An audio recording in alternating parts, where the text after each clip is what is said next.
Section 1 trading का introduction to trading. Trading मतलब financial instruments को बाय और सेल करना। ये इंस्ट्रूमेंट्स हो सकते हैं स्टॉक्स, बॉन्ड्स, कमोडिटीज या करेंसीज। ट्रेडिंग का मेन पर्पस होता है प्रॉफिट कमाना। ट्रेडर्स का एम होता है कम दाम पे बाय करना और ज्यादा दाम पे सेल करना।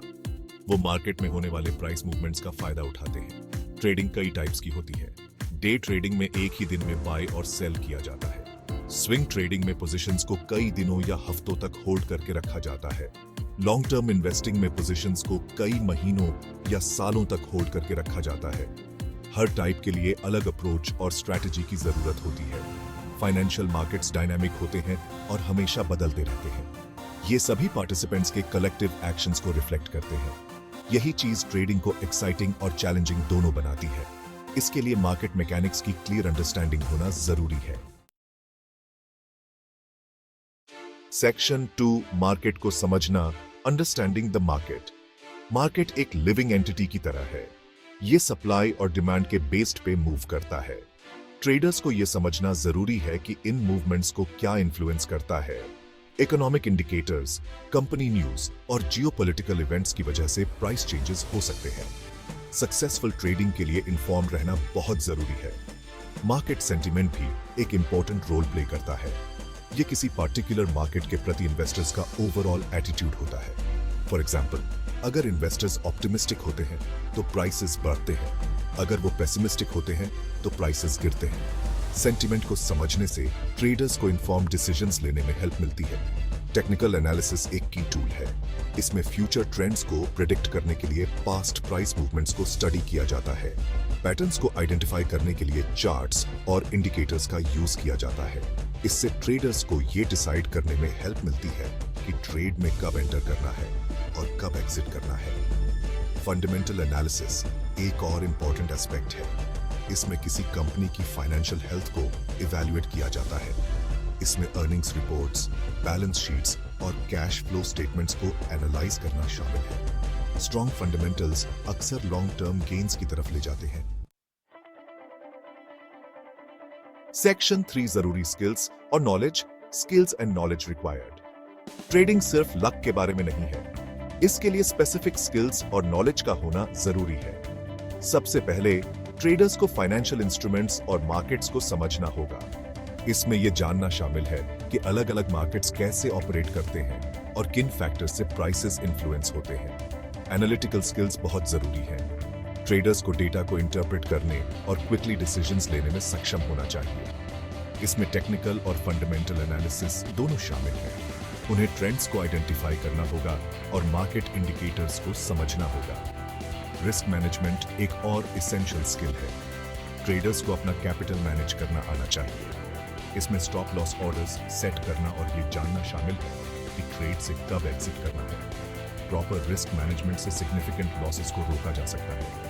इमोशनल कंट्रोल भी इंपॉर्टेंट है। ट्रेडिंग स्ट्रेसफुल और इमोशनल हो सकती है। ट्रेडर्स को काल्म रहना चाहिए और अपनी स्ट्रैटेजी पर टिके रहना चाहिए। इमोशनल डिसीजंस अक्सर मिस्टेक्स की तरफ ले जाते हैं। सेक्शन 4 अपनी ट्रेडिंग जर्नी शुरू करना, starting your trading journey. Trading शुरू करने के लिए प्रिपरेशन की जरूरत होती है। सबसे पहले खुद को मार्केट्स के बारे में एजुकेट करें। बुक्स पढ़ें, ऑनलाइन कोर्सेज लें और मार्केट न्यूज फॉलो करें। नॉलेज आपका सबसे वैल्यूएबल एसेट है। उसके बाद एक रिलायबल ट्रेडिंग प्लेटफॉर्म चुनें। यहीं पर आप अपने ट्रेड्स एग्जीक्यूट करेंगे। ऐसे प्लेटफॉर्म्स की तलाश करें जिनकी फीस कम हो, कस्टमर सपोर्ट अच्छा हो और इंटरफेस यूजर फ्रेंडली हो। रियल मनी से ट्रेड करने से पहले डेमो अकाउंट के साथ प्लेटफॉर्म का यूज करके प्रैक्टिस करें। एक ट्रेडिंग स्ट्रैटेजी डेवलप करें। ये ट्रेड्स करने का आपका प्लान है। इसमें आपके गोल्स, रिस्क टॉलरेंस और मार्केट को एनालाइज करने के मेथड्स शामिल होने चाहिए। एक वेल डिफाइंड स्ट्रैटेजी आपको डिसिप्लिन रहने में हेल्प करती है। छोटे से शुरू करें, कम अमाउंट ऑफ कैपिटल से बिगिन करें। इससे आप ज्यादा रिस्क लिए बिना सीख सकते हैं। जैसे जैसे आपको एक्सपीरियंस और कॉन्फिडेंस मिलता है, आप ग्रेजुअली अपनी इन्वेस्टमेंट बढ़ा सकते हैं। ट्रेडिंग में रिस्क मैनेजमेंट बहुत जरूरी है। इसमें आपके कैपिटल को प्रोटेक्ट करना और लॉसेस को मिनिमाइज करना शामिल है। रिस्क मैनेजमेंट के लिए एक मेन टूल है स्टॉप लॉस ऑर्डर। ये एक पर्टिकुलर प्राइस पे पहुंचने पर सिक्योरिटी को सेल करने का ऑर्डर होता है। अगर मार्केट आपके अगेंस्ट जाता है तो ये लॉसेस को लिमिट करने में हेल्प करता है। डाइवर्सिफिकेशन एक और इम्पोर्टेंट स्ट्रैटेजी है। अपना सारा पैसा एक ही ट्रेड में न लगाएं। अपनी इन्वेस्टमेंट्स को अलग अलग एसेट्स में स्प्रेड करें। इससे सिंगल लॉस का इम्पैक्ट कम होता है। पोजीशन साइजिंग भी बहुत जरूरी है।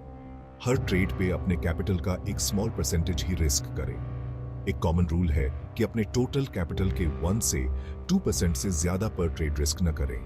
इससे बड़े लॉसेस से बचाव होता है और आप ज्यादा समय तक गेन में बने रह सकते हैं। अपनी स्ट्रैटेजी को रेगुलरली रिव्यू और एडजस्ट करें।